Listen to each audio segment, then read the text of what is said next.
Fucking Canadian summers. Fucking hot. Hello everyone, welcome.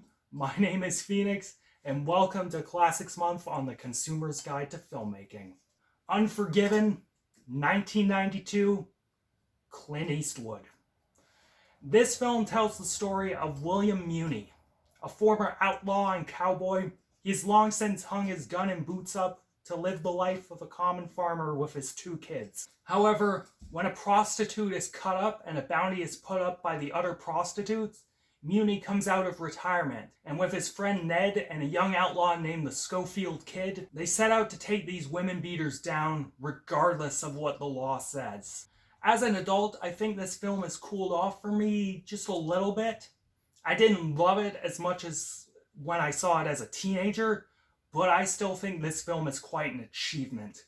This is a somber eulogy and deconstruction of the Western genre from one of the men that made it famous. Clint's direction is impeccable in this film. The shot composition is quite understated, but the warmness of the film and the subtle moments that expand on character and themes create an entrancing atmosphere. Using primarily natural lighting, the film is just dark, foreboding during its most tense and somber moments, and serene and bright during its quietest. The opening and closing shots of the sunset on Muni's farm, just fuck, that shit is gorgeous to look at. The score is something else in this film. The exact opposite of a classic Western. The score isn't bombastic or big like a Sergio Leone thing. Its strings and orchestral moments are quiet, either tense and droning or serene and ambient. The main guitar piece that's used at the beginning and end is just beautiful. The sets and locations in this movie are great, with all the houses and towns looking like they were just straight ripped from the 19th century. Little Bill's house is honestly my favorite set, as it looks supremely crooked and fits the fact that he can't build anything to save his life. The script by Dave Peoples is what steals the show here. My only real complaint with it is that the film has some minor issues with pacing. In particular, when Ned gets captured, they explain things well enough, but it just felt like Ned getting captured just happened. Like there was no real build to it. It was jarring, and if they sort of showed how he ended up getting captured, I would have been fine with it. Otherwise, People's script is full of poetic yet natural dialogue and interesting characters that explore its genre well. The film strips away the heroism of the cowboy through its main characters. It shows how these outlaws and lawmen are not completely saints, nor are they particularly sinners. Our main character, William Muni, was the worst of the worst.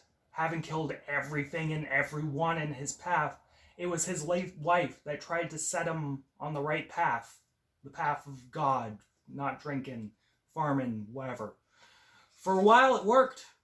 Like I said, he quit the drinking, lived on the straight and narrow. But when money is low, he has to take one last job and do what he does best. Kill. Throughout the film, he desperately tries to convince himself that he isn't a bad man, he's just in a bad place. But his past ultimately catches up with him. His guilt and his sins mess with his head, to the point he falls off the wagon and slaughters a saloon full of lawmen for revenge. The killer never left him, but in the end he moves away from his farm and tries to live a good life. Tries to convince himself otherwise. We also have Ned, his friend and his partner. Having made peace with his past and thinking he still has that killer instinct, he eventually realizes that he lost it along the way. He fails to kill their target when the opportunity presents itself, and he just quits right then and there, realizing that this is no longer the life for him. But his decision to go on this quest catches up with him, and it leads to his death. Similarly, the Schofield Kid thinks he's hot shit and talks himself up to Ned and William. But in reality, he's nearsighted and he hasn't killed a single man. When he finally does kill a man, he can't handle it, and he keeps trying to justify it to himself. They had it coming, though. We all have it coming, kid. Fucking Clint Eastwood, man. Great stuff. Swearing off the outlaw life, the Schofield kid fucks off to do something less violent. Then there's Sheriff Little Bill, who is self-righteous and thinks he's doing the right thing. However, the men who cut up the prostitute, he simply just lets go after they rustle up some horses for the bar owner. When men come down to take that bounty and see justice actually done, he stalks them at every turn. He's only interested in stroking his own ego and acting indignant. He is the good guy that is actually the bad guy in all of this. The film tears down the myths surrounding the West at every turn. It doesn't make people out to be heroes or villains. It doesn't sugarcoat the hardships and the chaos of the Old West. In a real world with violence and suffering, it is sobering to show that cowboys weren't always the good guy, and that the lawmen weren't saints. English Bob serves as a thematic primer of this, when Little Bill just rips apart the novel that the writer is writing about Bob and explains that Bob is just a fucking coward. The script is brought to life excellently by a brilliant cast. Oh, shit. Gene Hackman plays Little Bill amazingly. The self-righteous veneer and tough guy attitude shine, and he makes you hate him at every turn. Morgan Freeman plays Ned Logan, and he crushes it. It's fucking Morgan Freeman, you know? Plays off Clint very well, showing tons of charm and personality compared to Eastwood's veil of toughness and macho. Fuck. Here we go. Yamiz Wulvet, I think that's how you say it, in a criminally underrated performance, is great as the Schofield kid. He hands it up as the young, cocky, tough guy who is all bark and no bite. Watching that all crumble was a treat. But of course, we have to talk about the man, the legend, the Clint motherfucking Eastwood.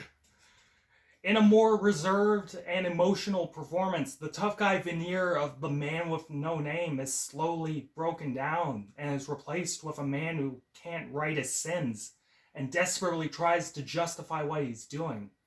You can just feel every bit of self-loathing, and it is fucking brilliant. Overall, Unforgiven is a goodbye to the age of cowboys and Indians, of outlaws and lawmen. Clint's direction and people's script takes us on a journey that breaks down the tropes of the Western genre, and it does so in an excellent manner. Highly recommended. And I'm feeling a 9 to a 9.5 out of 10 on this one. I could give it a solid 9.5, but that would be a bit generous. Catch you later, guys.